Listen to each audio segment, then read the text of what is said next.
Lebih dari 65.000 nyawa warga Palestina melayang di Gaza. Serangan bertubi-tubi yang menghantam daerah kantong ini adalah buntut serangan Hamas ke Tel Aviv pada 7 Oktober 2023 lalu. Namun, Hamas bersikukuh bahwa serangan itu adalah golden moment. Perpecahan di dalam Palestina pun tampak terjadi antara Hamas dan Fatah yang memimpin otoritas Palestina di tepi barat. Lewat pesan virtualnya di tengah sidang umum PBB, pemimpin otoritas Palestina Mahmud Abbas mengecam tindakan Hamas sebagai sesuatu yang sembrono. Bagi Hamas, serangan itu adalah titik balik perjuangan Palestina meski harga yang harus dibayar sangat mahal, yakni penderitaan rakyatnya sendiri. Hamas menolak tunduk. Lantas, sampai kapan perang di Gaza akan berakhir?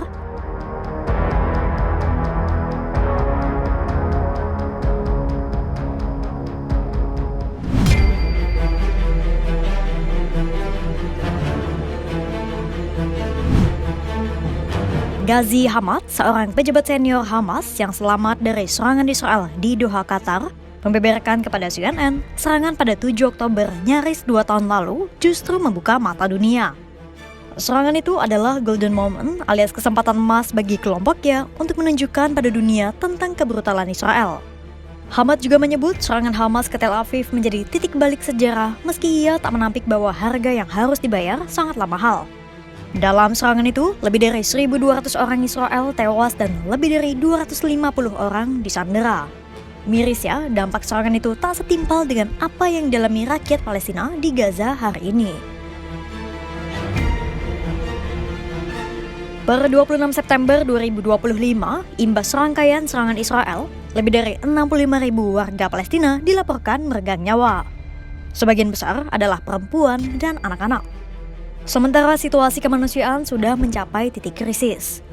Blokade Israel pada bantuan Gaza, kelaparan massal merajalela, ditambah pengusiran paksa yang terus dilakukan Israel terhadap warga Palestina. Kerugian dalam serangan 7 Oktober dan kematian di Gaza tak bisa dibandingkan. Apa yang dilakukan pemerintahan Perdana Menteri Benjamin Netanyahu saat ini sudah bukan lagi pembelaan diri, namun upaya genosida seperti yang dilaporkan PBB. Namun, menurut Hamad, karena serangan Hamas pada 7 Oktober itulah, negara-negara di dunia saat ini berbondong-bondong memberikan pengakuan mereka pada negara Palestina.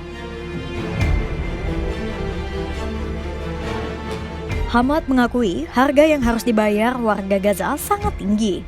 Tapi, dia tak menyesali konsekuensi yang ditimbulkan bagi warga sipil di Gaza yang telah menanggung beban serangan Israel secara terus-menerus.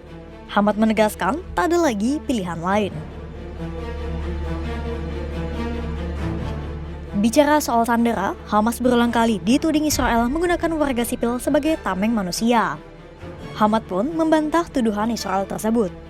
Menurutnya, Hamas telah memperlakukan para sandera itu sesuai dengan prinsip-prinsip Islam.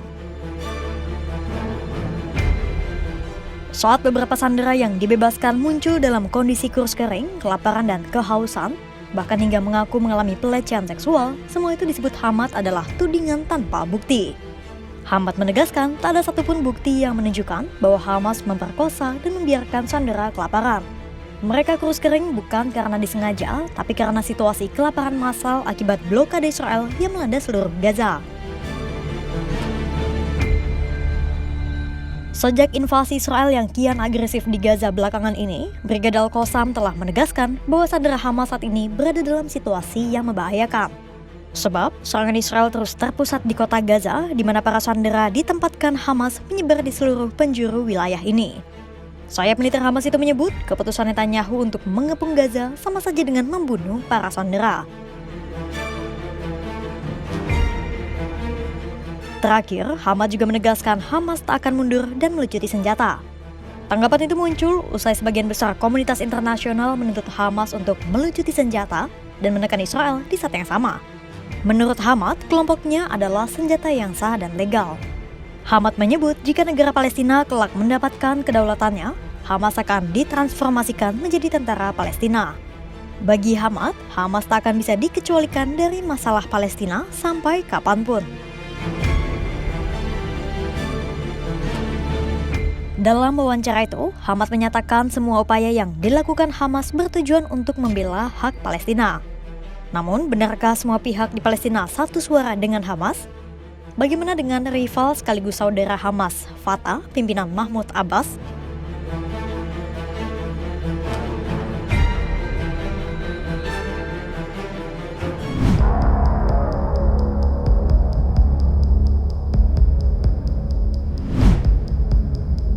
Perpecahan di Palestina pun kian melebar di tengah kehancuran dan penderitaan rakyat.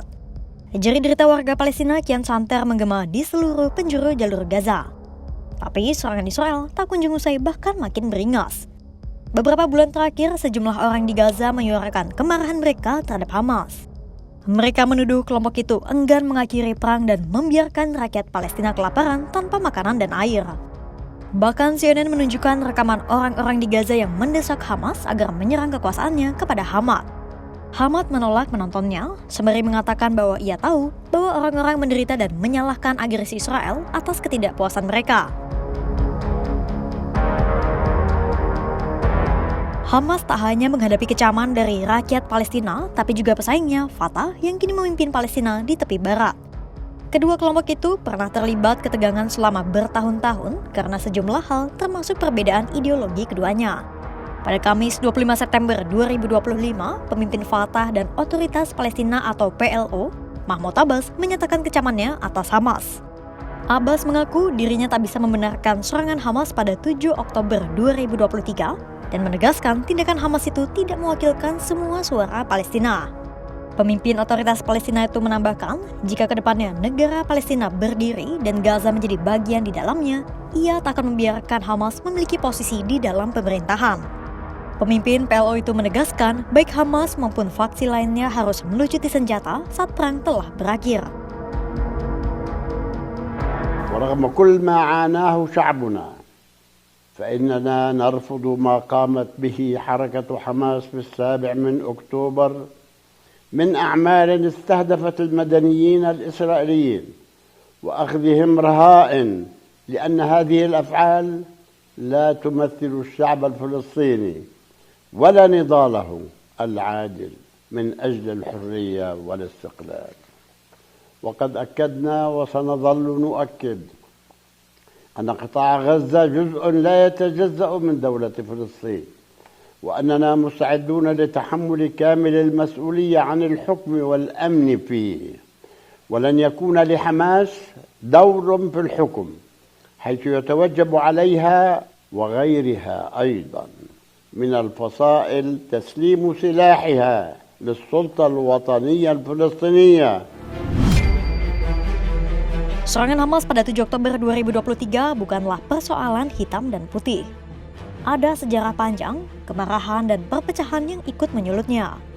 Hamas menyebut aksinya sebagai momen emas, sementara Mahmud Abbas menyebutnya tindakan sembrono yang merusak perjuangan Palestina. Di antara dua kutub inilah, warga Gaza menanggung harga paling mahal. Ribuan nyawa melayang, kota hancur, kelaparan mengancam. Di langit Gaza, bom tidak pernah berhenti. Dan Hamas masih bersikeras tak mau tunduk dan menolak melucuti senjata. Dunia telah semampunya menekan Israel untuk menghentikan serangan. Namun pertanyaannya tetap sama. Sampai kapan rakyat sipil harus membayar harga perang yang tidak mereka pilih ini? Pantau terus perkembangannya hanya di kanal YouTube Kompas.com.